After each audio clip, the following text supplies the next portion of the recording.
Let's dive right into this explainer. Today, we're unpacking a really fascinating tug of war that happens inside every single one of us. It's that constant, everyday tension between what we spontaneously want to do in any given moment and what society actually expects from us. We're going to explore how this deeply human struggle plays out not just in our physical lives, but crucially in our increasingly dominant digital lives. To kick things off, I want you to think about the last thing you posted online. Or, just think about how you acted in your last team meeting. Were you being your unfiltered, completely spontaneous self, or were you carefully presenting a specific image to get a specific reaction? The sociologist Irvin Goffman noted that we are constantly caught in this exact process of projecting an image. We curate our behavior based on how we want to be perceived. And it begs a pretty big question. Why do we let the eyes of others define how we present ourselves? Well, here's what's really interesting. Our self-image isn't built in a vacuum. It is fundamentally a communicative process. You literally cannot construct your self-image entirely on your own. It relies entirely on your interactions. We evaluate who we are and our worth heavily based on what we believe others think of us. How do we appear to them?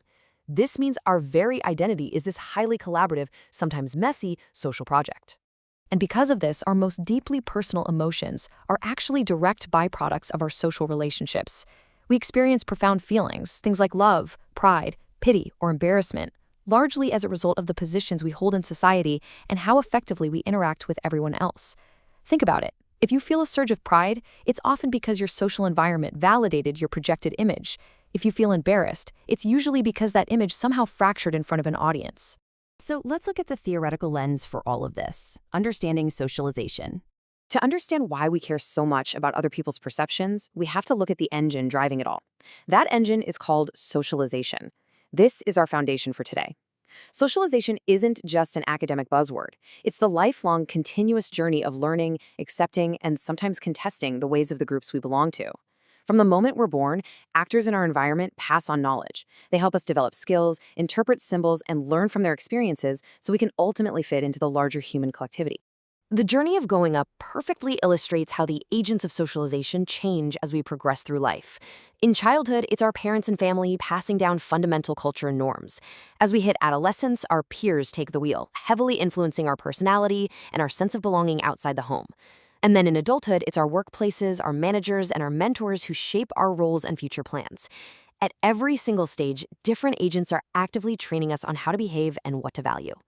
As we move through these stages, it's not just about learning table manners or office etiquette.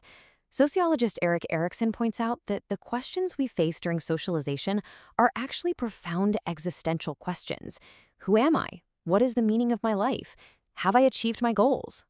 Finding our place in these various groups forces us to confront the very core of our existence and our ultimate satisfaction in life. And this is incredibly relevant today because adult socialization is no longer a one-and-done deal. In the past, you might work at one company your entire life.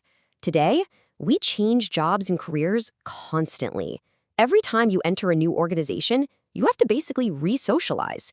You have to unlearn your old habits, learn entirely new norms and skills from new mentors, and manage the very real anxiety and stress that comes from temporarily losing your sense of belonging. It is an exhausting, continuous loop.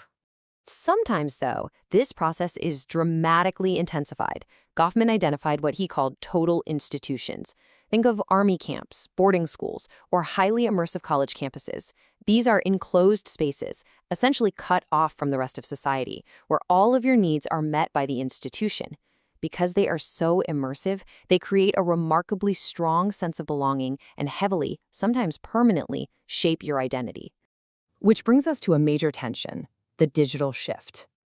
Let's apply all of this to the massive disruption we've seen over the last 15 years. The rules of socialization are literally being rewritten in real time. When the digital space first exploded, there was this romanticized promise. The internet as a democratic utopia where we'd expand our interactions, become active global citizens, and connect across vast networks. But the sociological reality, it's often very different. Online spaces frequently fall drastically short of our actual developmental needs. Instead of deep connections, we frequently mistake technology-mediated weak ties for true intimacy. This brings up a major societal friction. In physical, face-to-face environments, like a public school or a crowded city street, we are forced to confront differences. We have to learn tolerance, navigate awkwardness, and accept diversity simply to get through the day. But digital spaces, they operate on extreme online self-selection. You can filter out anyone who doesn't look like you, think like you, or speak like you. You can build strong ties exclusively with agreeable voices and entirely block out opposing views.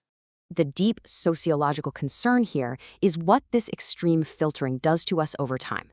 When we constantly self-select into perfectly curated digital echo chambers, it leads to intense polarization.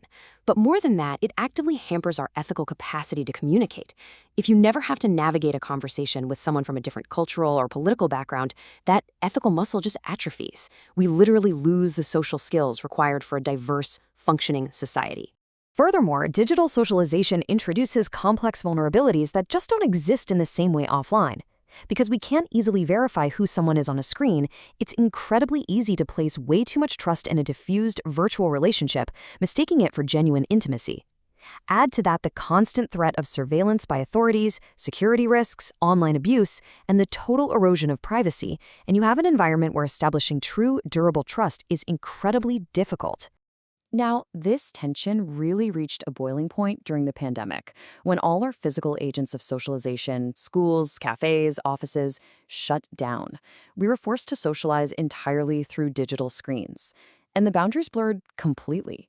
We are now constantly wrestling with how we use this medium. Are we blocking out time for productive work and professional growth, or are we slipping into what sociologists call leisure flow, which, let's be honest, is really just a fancy academic term for doom scrolling on the couch at 2 a.m., constantly seeking the next hit of recreational content? Okay, time for the catalyst.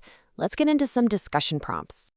Now that we've unpacked the sociology behind the digital self, I'm handing this over to you. These are dilemmas you navigate every single time you unlock your phone. Let's start with identity. If Goffman is right, and our self-image is entirely built on how we think others perceive us, what happens when others are thousands of digital followers?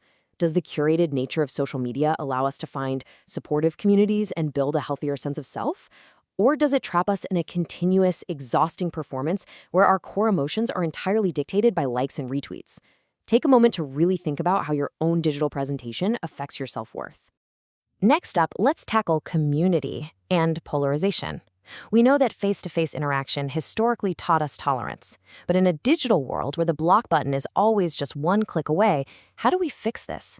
How can we rebuild our ethical capacity to communicate across deep cultural and political divides when our primary platforms are literally designed to keep us comfortable inside our own echo chambers? It's a massive challenge for public policy and personal responsibility alike. Finally, the intimacy crisis. In an environment fraught with corporate surveillance, bad actors, and the inability to look someone in the eye, is it actually possible to build genuine, durable intimacy in a purely virtual space? Or are our digital connections destined to remain shallow, technology-mediated, weak ties? It all comes down to this. As we become more digitally connected than any generation in human history, are we actually socializing, or are we just performing? Debate that one amongst yourselves. Thanks for joining me for this explainer. Next time you open an app, ask yourself who you're really pretending to be.